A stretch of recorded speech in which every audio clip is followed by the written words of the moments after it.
या पॉलीथीन की शीट बिछा दो। वो इसलिए कि केचुए का आदत होता है कि वो नीचे जाता है, तो फिर वो जमीन में चला जाएगा, अपना वापस खाद में नहीं आएगा। इसलिए नीचे या तो ईंटों का खड़ंजा लगा दो या पॉलीथीन की शीट बिछा दो। ऐसे पक्की स्ट्रक्चर बनाने की कोई जरूरत नहीं, खुले में कर सकते हो। खुले में करोगे तो मैं उसका बता दूंगा कि आपको क्या क्या ध्यान रखना है। अब इसके लिए अपने को चाहिए एक तो गोबर की खाद, वो चाहे गाय की हो, भैंस की हो, बकरी की हो, भेड़ की हो, किसी की भी हो। एक चाहिए अपना खेत का जो बचा हुआ है, चाहे वो धान की पराली हो, चाहे आपका गेहूं की पराली हो, या सरसों का है तो उसको थोड़ा चॉप कर लेंगे, या बाजरे की है तो उसको थोड़ा चॉप कर लेंगे, वो हो। एक आपको अगर जब शुरू कर रहे हो तो उसके लिए केचुआ चाहिए, शुरू कर रहे हो तब, फिर नहीं चाहिए। और अपने एरिया में जो केचुआ है उसका नाम है आइसिनिया फोइटिडा, और सुबह चंद्रा मैडम ने बताया होगा आपको। जी सर, है ना। तो वो अपने यहाँ सुटेबल है, तो वो चाहिए। तो अब सबसे पहले क्या करना है आपको कि इस बेड की जो चौड़ाई है लगभग 1.5 फीट होती है, ऊंचाई लगभग 1.5 फीट होती है, लंबाई आपके पास जितना जगह है उस हिसाब से हो जाएगी, और जितना आपके पास रॉ मटेरियल है, रॉ मटेरियल मतलब गोबर की खाद, कच्ची गोबर की खाद है वो।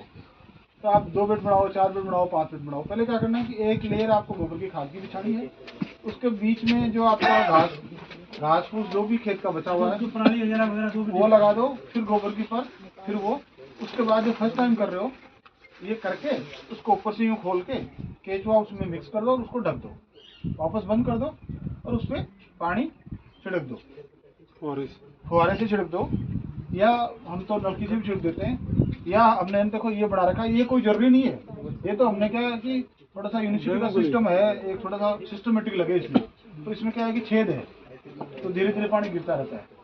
आप फुहारे से कर दो, चाहे सिंपल पाइप से पानी दे दो, कोई इशू नहीं। उसके बाद इसको इससे जैसे घास फूस से ढक दिया ना, इससे ढक दो।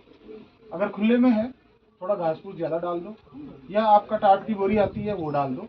उसके दो रीजन है, एक तो क्या है कि जल्दी से पानी उड़े ना, एक क्या है कि आपके जो जानवर होते हैं ना चूंच वाले, जो चूंच मार के केचुआ कोई बाहर आए उसको खा नहीं पाए, इसलिए।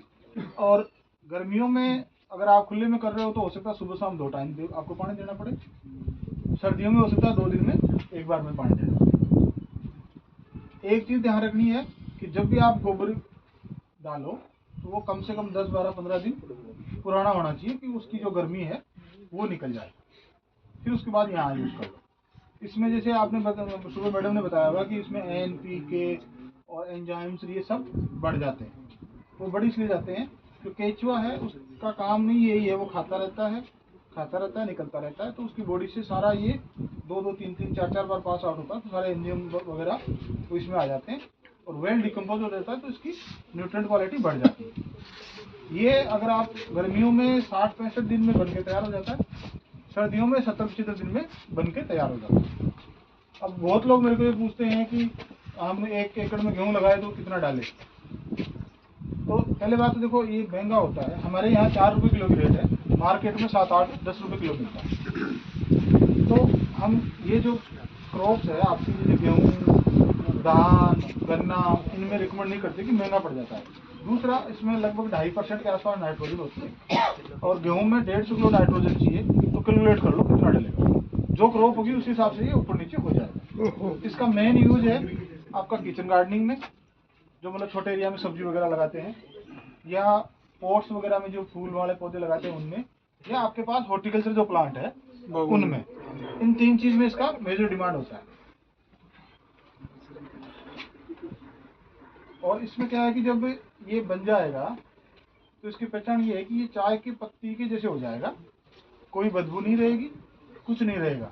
तो उसमें क्या करते हैं, जब बन गया ना, जैसे वो उधर वाला बन गया, तो उससे ये जो देखो आप ये है ना, इसमें से बहुत सारा ये जो आपका खेत का वेस्ट है वो डाइजेस्ट हो गया है, थोड़ा बहुत बचा ना, उसको हम हाथ से अलग कर लेंगे। उसके बाद उसमें यूँ हाथ मार के या रेग मार के छोड़ देते हैं, तो केचुआ अपने आप नीचे चला जाता है। नीचे गया फिर उसको हाथ से इकट्ठा कर लेते हैं, फिर 2 घंटे बाद उसमें हाथ मार के छोड़ देते हैं, फिर वो नीचे चला जाता है, फिर उसको हाथ से इकट्ठा कर लेते हैं, या कोई लकड़ी की फट्टी से इकट्ठा कर लेते हैं, मार देते हैं, नीचे चला जाएगा। हाँ, थोड़ा सा उसको हिला देते हैं, तो वो अपने आप नीचे चले जाएगा। 20-1 मिनट आप छोड़ दो, फिर आप इकट्ठा करो। ऐसे करते करते लास्ट में जो 6 इंची की 4 इंची की लेयर बचे ना, उसको ऐसे ही छोड़ दो, उसमें सारे केचुए ही बचेंगे। उसके ऊपर फिर आप वो डाल के दोबारा बना के उसको डाल दो। तो ये इसका केचुए को नीचे छोड़ दिया जी, उसको ऊपर नहीं, वो जो कोने वाला देख रहे हो ना